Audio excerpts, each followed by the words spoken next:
idea that our goal is not to tell you what to do. I'm a consultant who aspires never to make a recommendation. What I want to do is foster a clear conversation, and that starts with me asking certain questions and asking you to think about certain questions. And that's really the core of what I'm trying to do here. So the purpose of this study involves reviewing RTA's current system design, recommending things you could do under various funding and budget scenarios. That means things you could do if you don't have any more money, things you could do if you did have more money. And of course, we're planning for both current and future riders.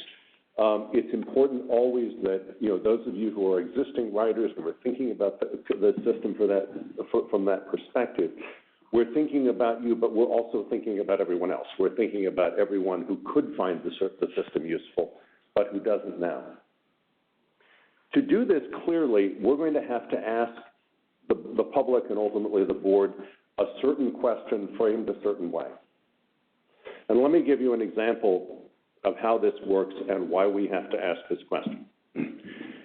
Say you hire a man to fix your plumbing, and he goes to work under your sink, and he comes back to you and he says, look, I could just wrap this together like this, and it would cost you $50 and it would last a year or so, or I could rip out the whole assembly and replace it, it'd be just like new, and it'd cost you $500, but then it'll last a long time. And so he's giving you a choice. Do you want it cheap or do you want it durable? And he knows you want both, and that's not one of the options. You, as the customer, have to tell him what your priority is so that he can implement your values. And the moral of that story is that he's there to implement your values. You're the customer, but he gets to ask you a question about your values, and he gets to frame that question in a certain way so that your answer to that question will tell him what to do in his situation. And that is the core of why we, as the people whose job is to help you implement your values, get to ask you a question that is framed a certain way. It is framed that way because only if you answer that question can we do something and can we design a network and show you that it implements that direction. So the question is, how do you want to balance the competing goals of ridership and coverage? So in this little fictional city drawing, the dots on that map represent people or jobs. So in this particular city, lots and lots of people or jobs are on those two major streets, and then there's a scattering of people everywhere else. Every city looks like this in some way. There are places where there are lots of people, and there are places where people are much more widely scattered. If the goal of your transit network were maximum ridership, if that's what you're measuring and that's what you're valuing, the highest ridership thing to do with a fixed budget would be to put all the service just on those two streets. Put all the service where maybe 60, 70% of the people are, and don't put any service anywhere else. Why is that?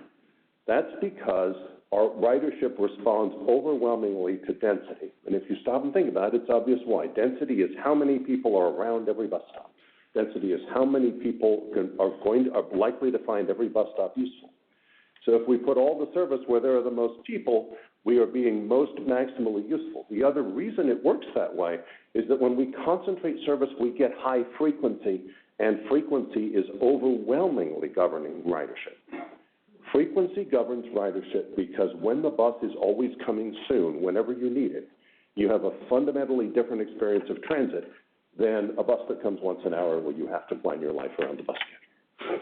And so we see everywhere, including in your system, that the highest bang for the buck routes in terms of ridership are high-frequency routes. But because frequency is expensive, you can't run it everywhere. So the result is that a high ridership network tends to specialize around the densest areas and not go to other places. Mrs. Jones in the southeast corner of this fictional city will probably not like the ridership goal, but the ridership goal is not about going to everyone and meeting everyone's needs. It's about maximizing ridership. There's an opposite reason why people want transit service and what people expect from transit service, which is that there should be a little transit service everywhere so that everybody has access to something. And that's called a coverage goal, and they're opposite because they lead to opposite kinds of network when we actually try to implement them. A ridership goal calls upon us is something that we achieve by concentrating service. A coverage goal is something we achieve by spreading service out, so that there's a little bit of service everywhere. And the reason the high coverage network is also the lower ridership network is that when we spread service out to put a little bit, the reason the coverage network is the lower ridership network is that when we spread service out and go everywhere, we have also spread service thin. And when we spread service thin, that means we're providing very low frequencies, maybe a bus once an hour. And because the bus comes only once an hour, not very many people find it useful. And that's why that network that tries to go everywhere and that tries to take care of everyone's needs wherever they are is a lower ridership network, always, than the one that specializes particularly around the places where there are the most people. And that's the question we have to ask your community, is which of these goals or what balance of these goals do you want your transit network to express? So let's think a little bit about what's at stake with these two goals. If your expectation is that transit collect more revenue from the fare box, you're going to like a ridership goal because it means more customers. If you want transit to support dense and walkable development, like is happening in many inner cities, you want the ridership goal because a high ridership network will concentrate service in those places for its own reasons. If you want any environmental benefits from transit at all, if you want transit to help reduce emissions, help with climate change, if you want transit to help with congestion, all of those things arise from transit being ridden, not just from transit existing. Transit has to be ridden intensively in order to deliver those benefits, and that means the ridership goal is going to deliver more on those outcomes. On the other hand, it's very difficult to be against the idea of access for all. It's very difficult to be against the idea that everyone should have a little something. That's one of the common arguments for the coverage goal. Low density areas are likely to like the coverage goal because it goes to them, and a high ridership network often won't. It is understandable that people expect lifeline access for everyone no matter where they live. If you're thinking from a perspective of leave no one behind, you're going to like the coverage goal because it puts a little bit of service everywhere. And finally, of course, political geography, service to every member city, service to every electoral district, all of those things also tend to make us conscious of whether we are spreading out the resource sufficiently, even though that leads us in a direction that's opposite what you would do if you were planning just for ridership. I'm about to show you a picture of how this looks in Cleveland and in Cuyahoga County. So currently in your system, about 60% of the network is ridership justified. What I mean is about 60% of the service is where it would be if the only goal of the service were ridership. The other 40% is doing coverage. So what that means, for example, if you were evaluating the performance of your existing system, I would say, here's the 60% that's actually trying to achieve ridership. Evaluate the ridership of that. This other 40% is not trying to achieve ridership, so maybe its low ridership is not a problem because that's not really why it exists.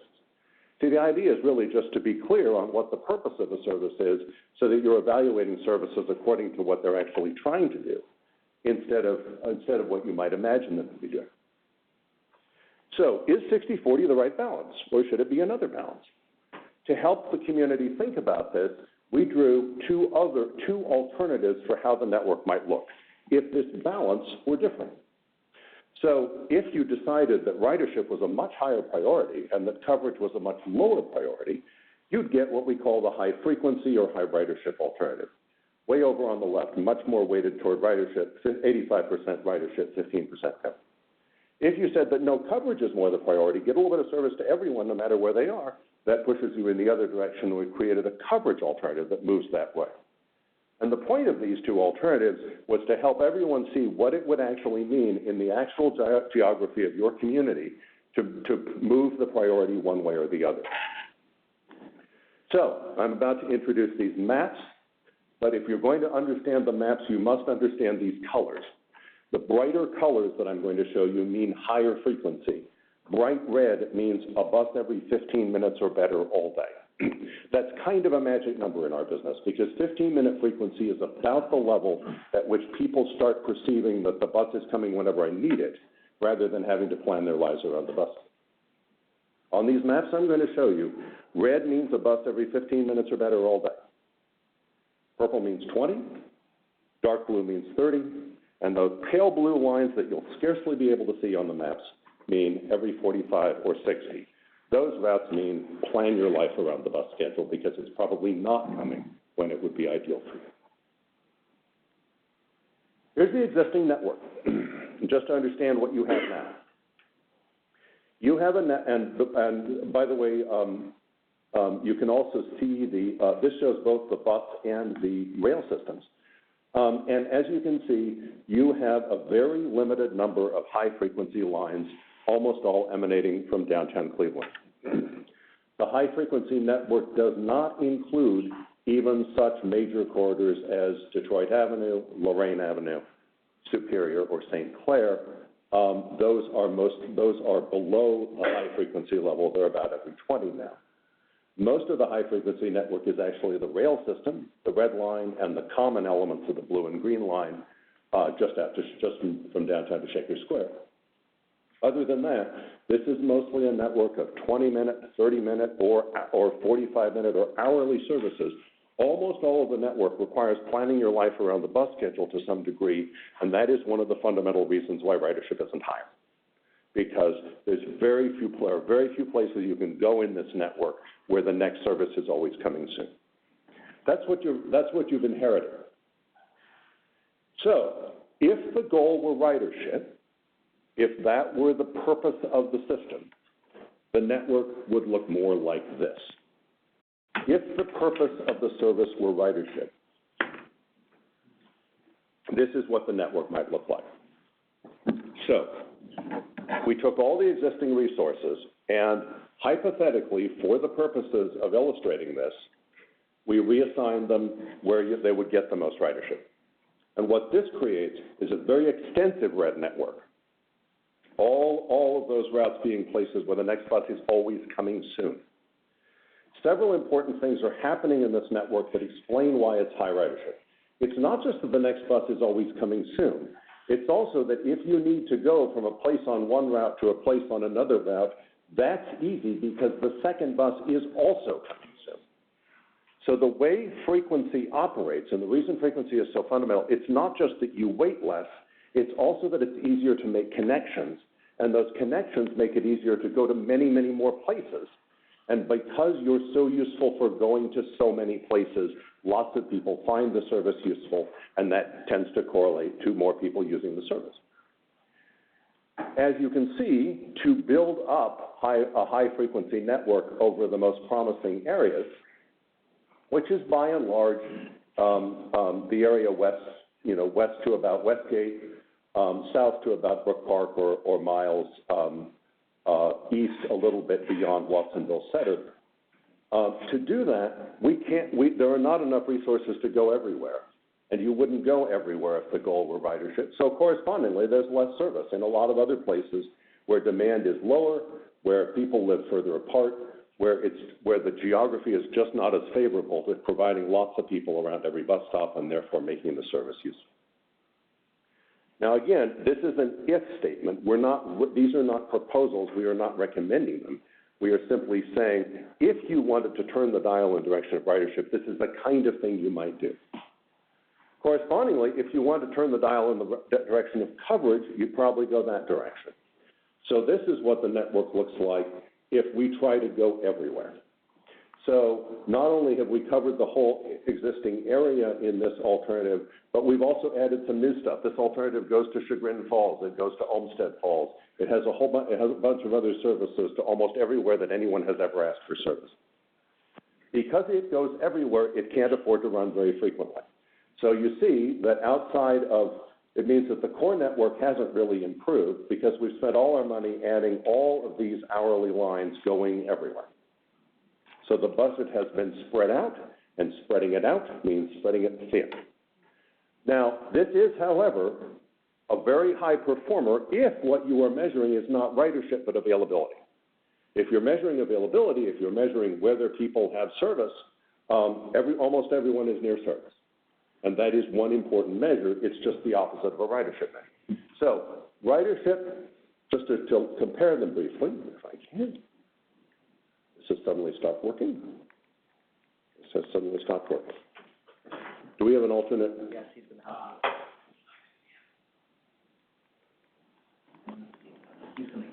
This has just stopped working. There, and let me just give it. Yeah. Oh, you think the computer's wrong?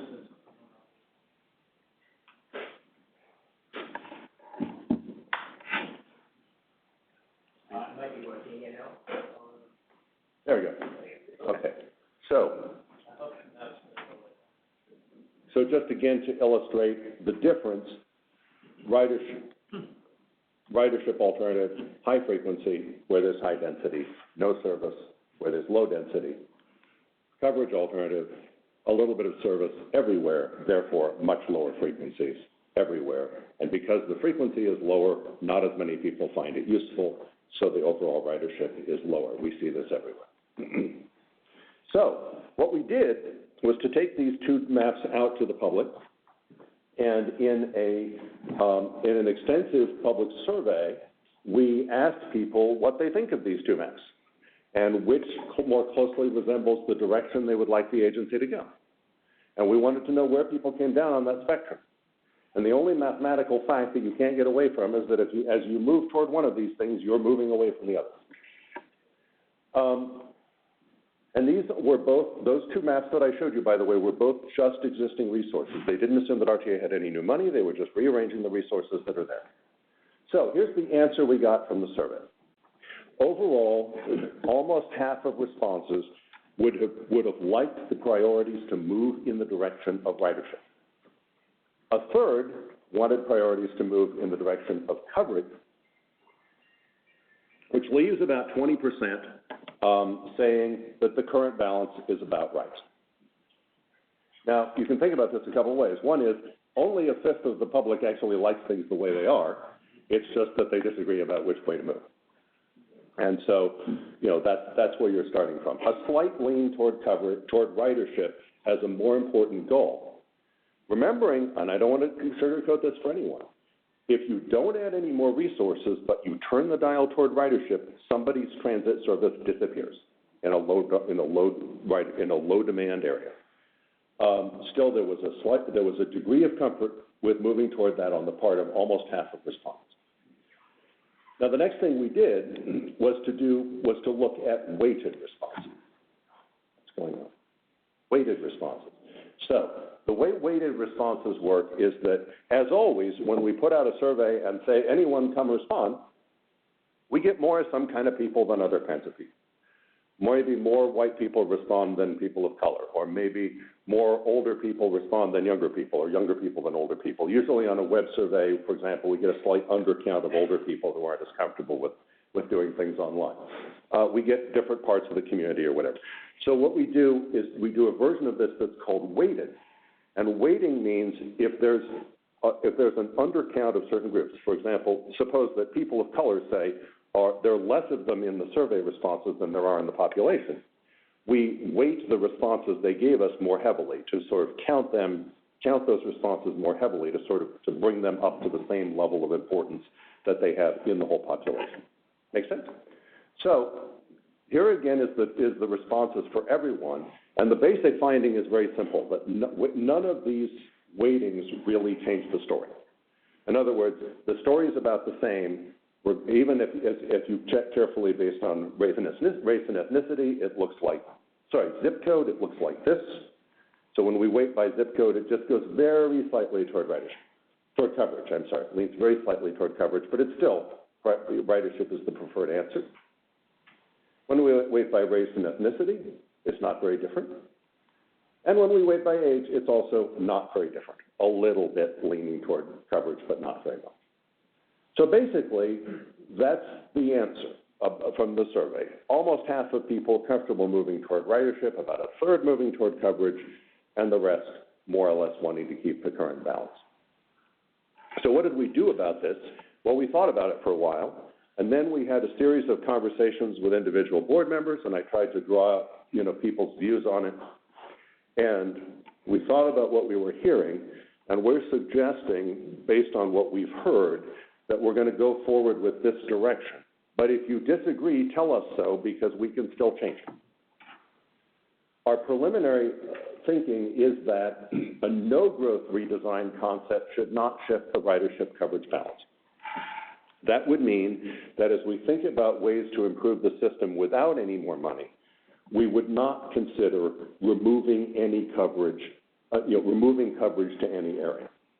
Remember, if you turn the dial toward ridership without more resources, you would be removing coverage somewhere. But we said, no, we're not going to delete coverage to any area. On the other hand, it would also not serve new areas. In fact, neither of these alternatives will go into a lot of new areas. We're really concentrated on trying to serve properly the area that you already serve. The second inference we're making is that if in a scenario in which you had more resources, such as, for example, you successfully asked the voters for more money in some form, that the new resources should go mostly toward ridership-inducing service. Examples of ridership-inducing service would be higher frequencies in higher density places. Another example would include more service on weekends, so as to create a more effective 7-day-a-week offering for all of the people who have to commute to jobs in the service sector that are all over the week, not just on the weekdays. And so that's the preliminary inference we've made, but again, tell us if you want something different. Then the next steps is, here in the summer, we're sketching 2 additional alternatives. Now, these are different because working on that direction, what we're going to do is sketch what the network might look like if you didn't have any more money, which keeps the current ridership coverage split. We're also going to sketch a network of what the network might look like if you had somewhat more money, and that will show the network growing in the direction of ridership, but still keeping all the current coverage. That's what we've inferred from the conversations we've had, but do we have this right? That's my question.